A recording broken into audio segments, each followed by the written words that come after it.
আমরা সবাই প্রতিদিন গুগল ব্যবহার করে থাকি। কোনো কিছু সার্চ করার পর আমরা যেটা মনে করি, গুগল সার্চ হিস্টোরি ডিলিট করে দেওয়ার পর আমরা ভাবি সেটা পুরোপুরিভাবে মুছে যায়।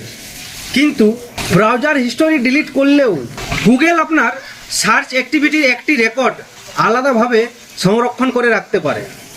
অনেকেই সেটা জানেন না সেটা কোথায় সেভ হয়ে থাকে এবং সেটা কিভাবে পুরোপুরি ডিলিট করতে হয়। তো নমস্কার, গরাইয়ের ক্যামেরাতে আবার একটি নতুন ইনফরমেটিভ ভিডিও নিয়ে চলে এলাম। আজকের ভিডিওতে দেখাবো গুগলে লুকিয়ে থাকা সার্চ হিস্টোরি কিভাবে আপনি পুরোপুরিভাবে মুছে ফেলবেন। তাই ভিডিওটি শেষ পর্যন্ত অবশ্যই দেখুন আর প্রসেসটি সেভ করে রাখুন। আপনার স্মার্টফোনের সবচেয়ে প্রথমে আপনি গুগল ক্রোমে চলে যাবেন।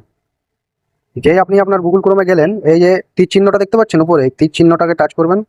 টাচ করে এই দেখুন নিচে সেটিংস বলে যে অপশানটা রয়েছে, সেটিংসে আপনি আসবেন। সেটিংসে যে এলেন, একটু নিচের দিকে স্ক্রল করবেন। নিচের দিকে স্ক্রল করলে দেখতে পাবেন এখানে সাইট সেটিং বলে লেখা আছে, সাইট সেটিং। সেই সাইট সেটিংয়ের ভিতরে আপনাকে যেতে হবে।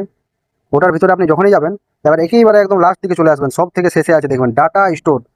এই ডাটা স্টোরের মধ্যে আপনার যাবতীয় সার্চ করা জিনিস আপনার রয়েছে। এই দেখুন, আপনি যাবতীয় সার্চ করেছেন, হয়তো ডিলিটও করে দিয়েছেন, তারপরেও এখানে আপনার সেভ হয়ে আছে এবং আপনার গুগলে জায়গাও নিয়ে বসে আছে।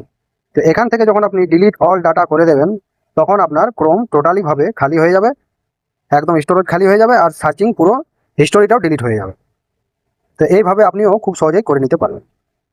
এরকমই ইনফরমেটিভ ভিডিও পেতে গরাইয়ের ক্যামেরা চ্যানেলটিকে ফলো করে পাশে থাকুন। আর ভিডিওটি ভালো লাগলে লাইক, কমেন্ট আর একটি শেয়ার করতে কিন্তু ভুলবেন না।